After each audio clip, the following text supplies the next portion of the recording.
अब बगलामुखी की साधना सिद्ध होने के बाद बाबा जी कामाख्या साधना में लगे। कामाख्या में मंदिर में 5 द्वार हैं।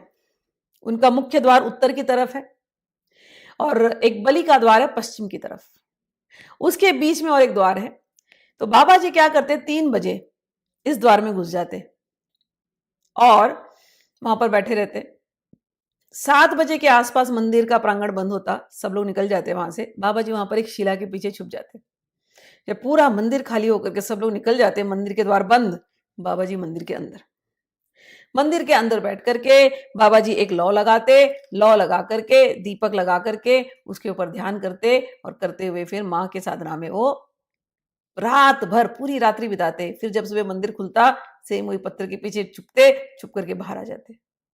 यही सिलसिला उनका चलता रहा करीब कुछ सालों तक, 3-4 सालों तक चलता रहा। फिर वो घड़ी आई 7 जुलाई 1949। बाबा जी के शब्दों में 7 जुलाई 1949 बाबा जी रोज की तरह 3 बजे दोपहर को पहुंचना, फिर बैठे रहना, फिर 7 बजे सब मंदिर बंद हो जाएगा, फिर मंदिर बंद होने के बाद मंदिर के अंदर ही बैठे उस मंत्र का जाप करते रहना।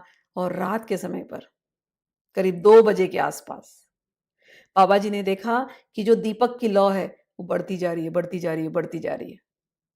और उस बढ़ती हुई लौ में से एक बड़ी सुंदर सी बालिका,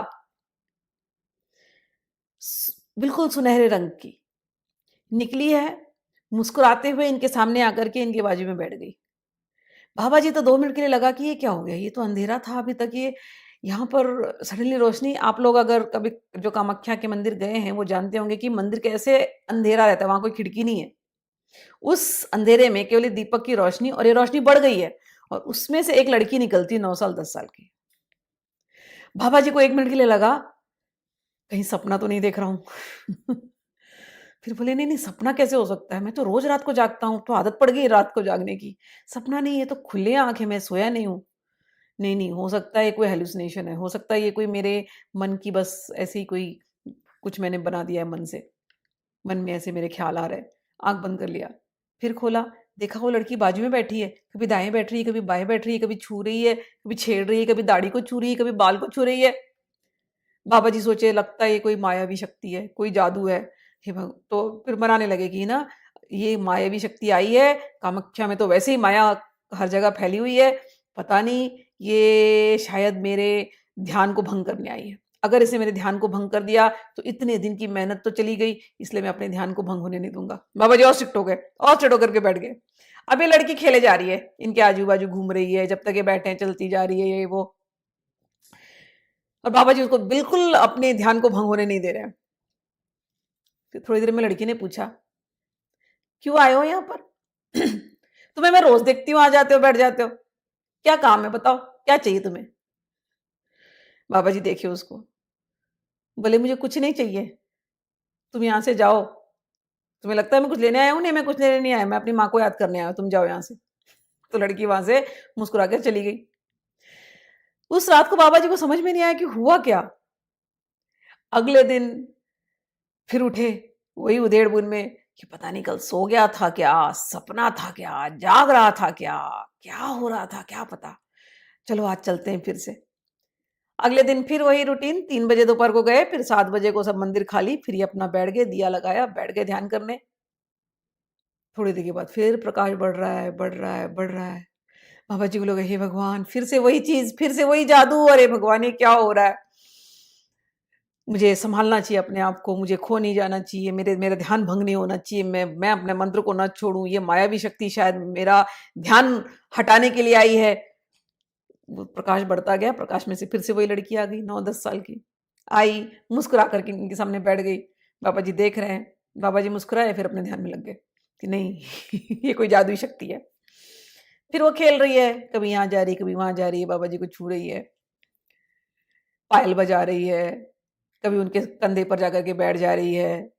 छोटे बच्चे कैसे नटखट होते हैं, छोटी लड़कियां बिल्कुल छोटी लड़की जैसे नटखटपना सारा कर रही है। बाबा जी ने फिर देखा, बाबा जी ने कहा ये कब तक मुझे परेशान करेगी पता नहीं, मेरा ध्यान ना भंग हो, मैं अपने मंत्र में लगा रहूंगा। बाबा जी अपने मंत्र में लगे हैं। फिर थोड़ी देर बाद लड़की ने फिर पूछा, अरे बताओ तो, क्यों आते हो रोज? कल भी मैंने पूछा, तुमने कहा कुछ नहीं, फिर तुम आज आ गए। कोई तो पर्पस हो, कुछ तो होगा ना कारण, तुम यहाँ आते हो। क्या कारण है, बोलो क्या चाहिए तुम्हें? बाबा जी कहे, मैं कह रहा हूं ना तुमको, मैं कुछ मांगने के लिए नहीं आया हूं, मैं तो अपनी माँ के दर्शन के लिए आया हूं।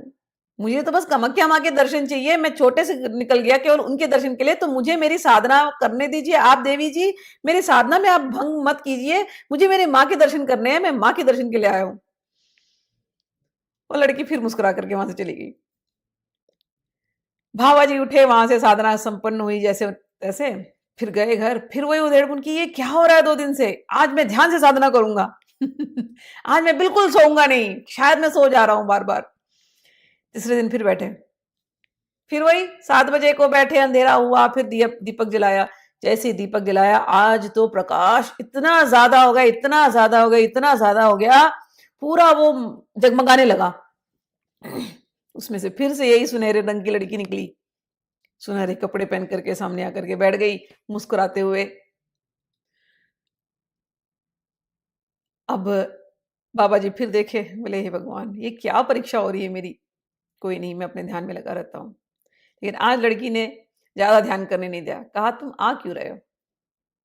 बोले मैंने कहा ना आपसे, मैं अपनी माँ के लिए आ रहा हूँ। तो कह रहे हैं, तो कहती हैं, अब तुम अपनी साधना खत्म कर सकते हो, तुम्हारी साधना संपन्न हुई, मैं ही वो हूँ जिसको तुम ढूंढ रहे हो, मैं ही तुम्हारी माँ हूँ, मैं अब तुम्हारे सामने हूँ, तुम अब इस साधना को कंप्लीट कर सकते हो, तुम्हारी साधना कंप्लीट हुई।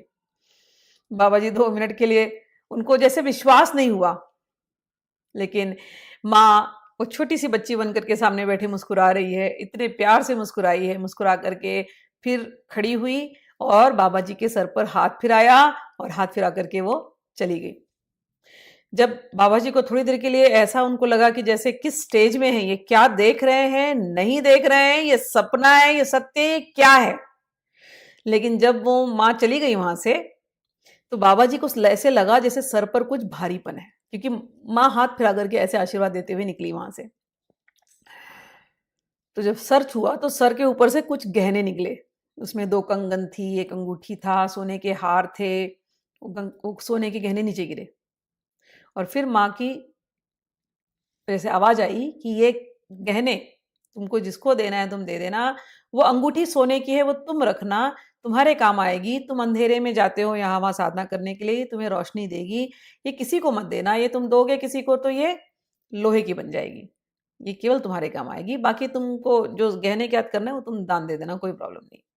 ऐसा कह करके माँ वहां से अंतर्धान हो गई।